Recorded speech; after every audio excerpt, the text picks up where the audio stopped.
Hai para mamis, jumpa lagi di Cuties yang akan kasih info-info menarik seputar kewirausahaan. Eits, jangan ganti channel dulu, karena kita akan kasih rekomendasi usaha-usaha seputar kebutuhan ibu, bayi, dan anak. Kali ini ada bisnis yang menjawab kebutuhan untuk bayi, yaitu Petita Petito, sebuah online shop asli Indonesia yang menjual sepatu bayi handmade. Petita Petito didirikan gak lama setelah Ana punya anak perempuan pertama pada tahun 2013. Produk ini muncul karena menginginkan bayinya punya sepatu yang nyaman, fleksibel, dan aman buat digunakan di kakinya yang lembut. Bisnis ini yang saya dan suami lakukan adalah bisnis sepatu bayi. Karena awalnya dulu ketika anak saya baru lahir, saya berusaha mencoba mencari sepatu-sepatu bayi di pasaran, tetapi ternyata kebanyakan tidak pas di kaki bayi kami, juga agak keras dipakainya sehingga copot-copot lah gitu ketika dipakai dan kayaknya kok nggak nyaman gitu.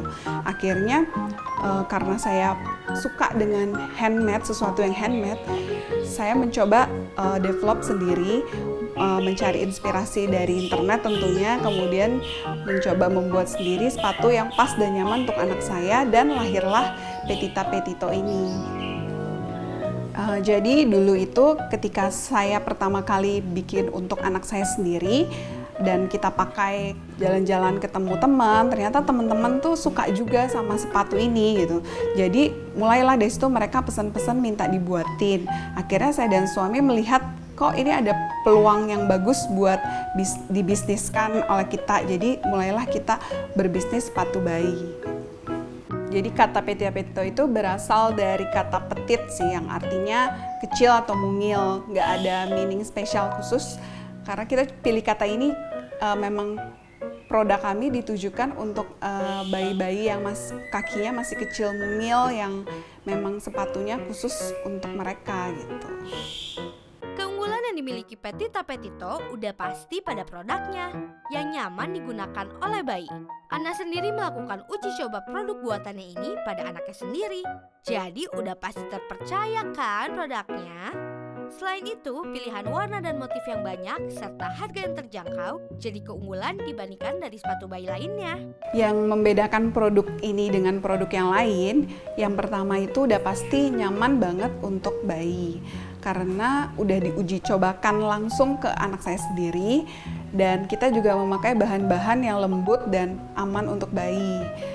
Yang kedua, pilihan warna dan motifnya itu banyak banget, karena kan kita juga desain sendiri, jadi nggak pasaran di luar, tapi tetap gampang banget di mix and match dengan baju anak-anak kita gitu.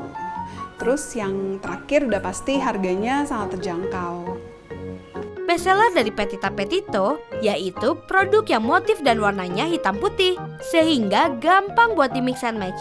Untuk memulai usaha ini, kira-kira berapa ya modalnya? Kita tanya yuk. Jadi dulu awalnya ketika baru mencoba berbisnis sepatu bayi ini, saya membeli bahan bermotif di toko itu ya dengan modal hanya 200.000 lah gitu. Karena untuk mesin dan segala macam peralatannya saya sudah punya, dengan background sebagai fashion design, maka saya punya mesin sendiri dan saya mengerjakannya pun sendiri di awal gitu. Penjualan sepatu-sepatu lucu ini tersebar di seluruh Indonesia. Bahkan ada juga orderan dari luar negeri loh mams, seperti dari Singapura, Malaysia, Brunei, bahkan sampai Kanada. Dengan membandrol harga Rp95.000 per pasangnya, kini Petita Petito beromset ratusan juta rupiah. Wow, keren banget kan mams? Untuk omsetnya per bulan ya kadang kalau memang lagi rame, high season itu bisa ratusan, tapi kalau memang gak high season atau lagi standar aja itu ya sekitar puluhan lah gitu, puluhan juta.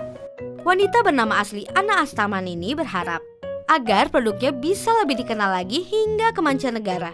Dan ia selalu mengembangkan desain-desain produknya sehingga lebih up to date dan fresh. Untuk harapan ke depannya yang pastinya desainnya semakin up to date, terus lebih fresh lagi motif-motifnya, dan pastinya semakin dikenal di mancanegara. Pemilik dari Petita Petito ini ingin memberikan tips buat mamis di rumah. Yuk sama-sama dengerin. tips buat yang ingin memulai usahanya, yang pasti harus sesuai dengan passion atau hobi kita. Karena kalau sesuai dengan passion, pasti kita akan melakukannya dengan happy setiap hari. Selain itu, jangan menyerah dan jangan takut akan rugi atau ya pokoknya semua harus bisa kita hitung atau ukur dari awalnya gitu. Dan jangan berhenti mencari inspirasi sebanyak-banyaknya, karena inspirasi itu bisa datang dari mana aja gitu. Semoga dengan tips dari Ana tadi bisa memberikan motivasi buat mami semua ya. Lakukan dengan passion kita, jangan menyerah, jangan takut rugi, dan jangan berhenti mencari inspirasi. Gimana Mams, sudah cukup terinspirasi? Jangan kemana-mana ya, karena masih ada pengusaha lain yang bisa kasih masukan buat mamis yang mau buka usaha. Tetap di The Startup Channel ya.